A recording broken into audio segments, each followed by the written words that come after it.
भक्तों को नवरात्रि की खूब खूब शुभकामनाएं।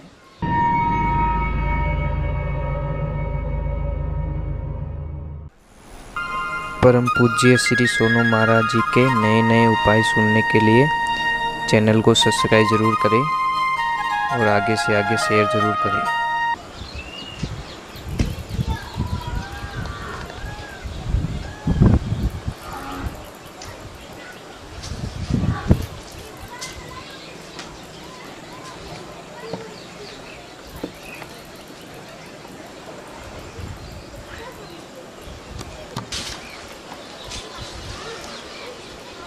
हरिओम। सभी भक्तों को नवरात्रि की खूब खूब शुभकामनाएं। मैं सभी से निवेदन करना चाहता हूं कि आप अगर माँ की पूजा कर रहे हो, देवी माँ की पूजा कर रहे हो, तो कुछ नवरात्रि में ध्यान रखने योग्य बातें हैं कि जो नवरात्रि का उपवास करते हैं उन सभी भक्तों से निवेदन है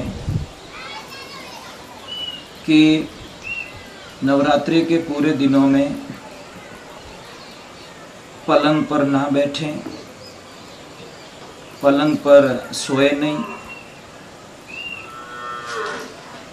बिस्तर नीचे लगाकर विश्राम करें, आराम करें।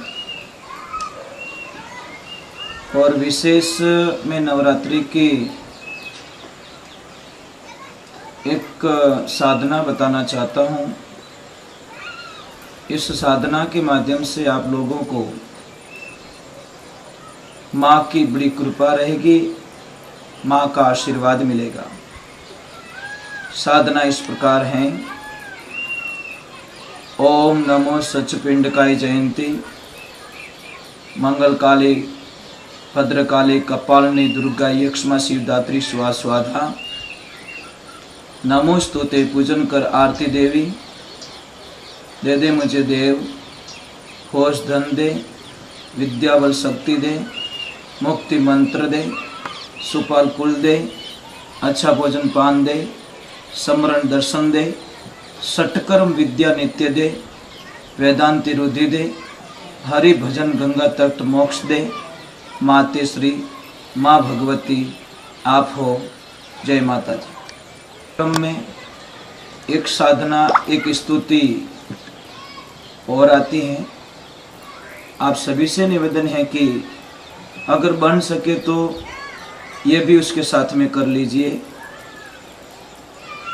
ओम नमो जगदम्बा भवानी, करो सिद्ध कारज महारानी, त्रिभुवन में महिमा तिहारी। जय श्री जय गगन विहारी, तेरे भक्त को दुख नहीं व्यापे। साक्त से यमराज भी कांपे, हनुमत वीर चले अगवाणी। दाएं भैरव है महारानी, पीछे वीर भद्र जब बरसे। बाएं नरसिंह वीर है हर से, कली रे प्रकाश प्रभाव तुम्हारा। जो सुमिरे दुख विन से सारा, ओम नमो जगदम्बा भवानी, करो सिद्ध कारज महारानी। सभी भक्तों से अनुरोध है कि इसमें जो लास्ट शब्द आया है, जो सुमिरे दुख विन से सारा, उसकी जगह आपका नाम बोल के ये लाइन पूरी करनी है। जय माता जी। माता रानी सबका भला करे, सर्वे उनको सुखी। गुरु जग में गुरु समान कोई नहीं दाता, गुरु देने वाले होते हैं। तो अब देखिए गुरु महाराज का आदेश लिया उन्होंने और सुई को रख ली अपने गले में, वहां पे रख ली सेफ्टी के साथ में। अब देखिए शाम का समय हुआ, गुरु महाराज बाहर जाके बैठ गए ध्यान में। उनको पता था कि ये आएगा, जरूर आएंगे, नरसिंह जी आएंगे हमारे पास में। तो जैसे ही उनको ध्यान लग गया कि मैं कैसे ले जाऊंगा इस सुई को, मरने के बाद में तो अगर मैं मेरी बॉडी में डाल दूंगा तो अभी शमशान घाट तक लास्ट है, फिर मैं कैसे ले जाऊंगा। तो ले जा, ज्ञान हो गया उनको, पल में ज्ञान हुआ। गुरु जी के पास में गए और गुरु जी को बोला, गुरुदेव ये सुई मैं नहीं ला सकता। तो फिर क्या करेगा? नहीं गुरुदेव, बड़ी भूल हो गई हमसे, बड़ी भूल हो गई। अरे मैं कैसे लाऊंगा, मरने के बाद में सारी चीजें यही तो रह जाएगी। तो महाराज उन्होंने बोला, गुरुदेव अब क्या करना है? अब कुछ नहीं है, अगर करना है तो देखो, अगर दौड़ना है तो वजन हल्का करना पड़ेगा, सीधा हिसाब है। अगर आप रेस भी जीतना चाहते हो, कंपटीशन भी जीतना चाहते हो और आप वजन को छोड़ना नहीं चाहते हो, जो तुम वो हल्का होकर तो जो मन का भारा, ऐसी रेणी रे भई वधु भवजल उतरो पारा, संता कहीं बेगम देश हमारा। अरे बेगम देश वेदों से न्यारा, वहां नहीं कोई काल पसारा। राजा रंक फकीर बादशाह सबको करूं पुकारा, जो तुम आओ परम धाम से वहां है लोक हमारा। ये संता भाई बेगम देश हमारा।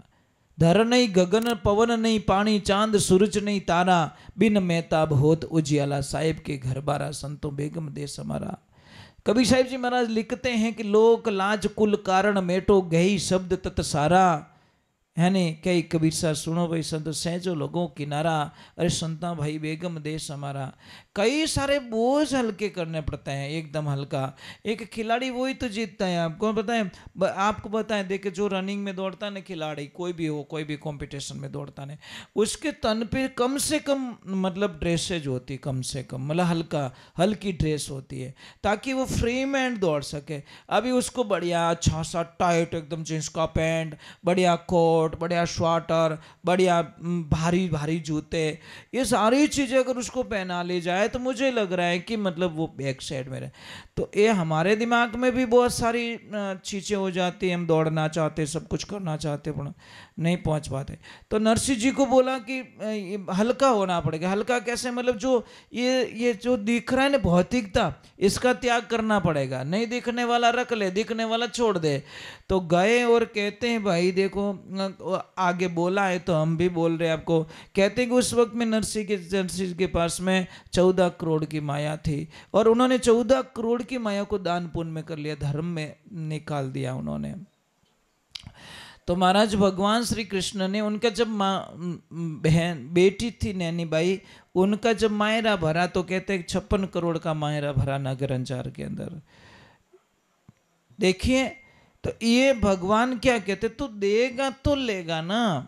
मैंने आपको कुछ दिया ही नहीं और मैं जाके बोल लाना। अरे मैंने अरे कुछ दिया ही नहीं, क्या ला के दूं भैया? कुछ तो दिया होता तो तेरा अधिकार होता। हम धरती माता को कुछ देते ही नहीं, बीज बोते ही नहीं है और बोते नहीं, और उसमें बोलते हैं कि धरती माता कुछ देती नहीं है। धरती माता क्या देगी भैया? कुछ नहीं देगी भैया, मिट्टी पड़ी उठाओ और खा लो बस, इससे ज़्यादा मेरे पास कुछ भी नहीं है। क्योंकि तुमने यहाँ बीज बोया होता तो मैं तुमको बहुत सारे फल दे देती। तो ये ध्यान रखिए। सत्संग भी वही कहती है, सत्संग वही कहती है भाई कि तुम सत्संग को टाइम देते नहीं हो, सत्संग में जाते नहीं हो, हरि कीर्तन सुनते नहीं हो, भगवान के वचन सुनने का आनंद नहीं है।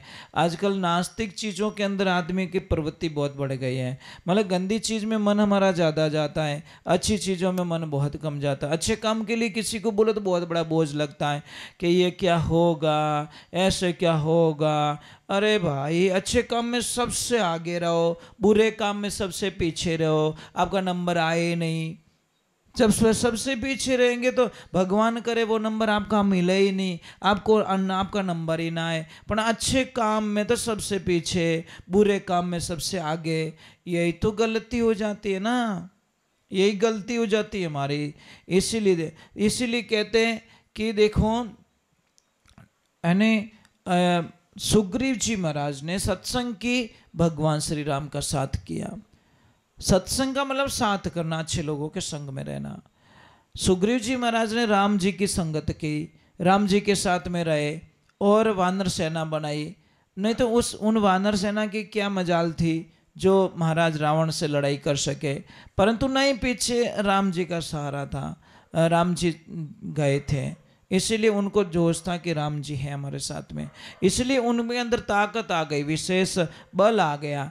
इसलिए ये ध्यान रखे, कभी भी लाइफ में ध्यान रखे, आपको अपनी मारवाड़ी में कहावत, बांदरों कूदे तो पहाड़ पान कूदे। रेगिस्तान में बांदर अंधे को रेगिस्तान में बांदर ने अच्छो नहीं लागे। बंदर होता है रेगिस्तान में, उसको शूट नहीं होता, क्योंकि कूदने के लिए झाड़ चाहिए, पहाड़ चाहिए, वो चाहिए। बंदर कितनी ऊंचाइयों से कूद जाता है, अपन कभी मतलब उसको डर नहीं लगता, परंतु एक चीज़ से बहुत डर लगता है उसको, अगर थोड़ा सा खून आ जाए ना तो वो देख देख के ऐसे मर जाता है, पता नहीं क्या कायर जीव होता हो। तो एक ध्यान रखिए आपको। तो लास्ट में क्या बोला, बहुत अच्छी बात बोली है कि लोहा होता है, लोहा, लोहे की कील को आप डायरेक्ट पानी में डालो, वो डूब जाएगी, इसमें कोई शंका नहीं है। अगर उस लोहे की कील को पानी पे तैराना है तो तैरेगी, इसमें कोई शंका नहीं है। पर तैरने का तरीका, अब डालते जाओ, कील डालते जाओ, कील डालते जाओ, आपने हजारों टन कीले डाल दी, एक भी कील पानी की सतह पे पहुंची नहीं, ऊपर नहीं आई। परंतु अगर उस कील को पानी में नहीं डूबने देना है तो कुछ नहीं करना है, एक छोटा सा लकड़ी का टुकड़ा ले लो और लकड़ी के टुकड़े में उसको डाल दो, और डालने के बाद में उसको छोड़ दो पानी में, वो लकड़ी का टुकड़ा उस कील को डूबने नहीं देगा, इसमें कोई शंका नहीं है। इसलिए कबीर साहिब जी महाराज ने कहा कि लोहा सत्संग काठरी की, काठ मतलब लकड़ी, अने जल पर जहाज तेरी, जहाज होते, बड़े बड़े जहाज होते हैं, बड़े बड़े जहाज होते हैं, आपको पता है लकड़ी का प्रयोग किया जाता है, उसमें उपयोग किया जाता है, और उपयोग करने के बाद में बहुत सारे मतलब लोहे की जो चीज़ें भी होती है ना, वो भी डूबती नहीं, क्योंकि लकड़ी का सहारा ले लिया। उसी प्रकार हम किसी अच्छे व्यक्ति के साथ ले लें तो हमारे जीवन में हमको बदलाव नहीं चाहिए भैया, पहले बात तो हमको चाहिए बदलाव, बदलाव ही जीवन होता। बदला तो खत्म कर देती बातें, बदला का मतलब रिश्ते टूट जाना। बदलाव में या सामने वाला नहीं झुक रहा था, हम झुक जाए, ये आ गया बदलाव। वो बोले मैं भी नहीं झुकूंगा, वो बोले मैं भी नहीं झुकूंगा, तो झगड़ा कभी खत्म होने वाला नहीं है। झगड़ा खत्म होने के लिए एक को तो झुकना ही पड़ेगा, इसमें कोई शंका नहीं है।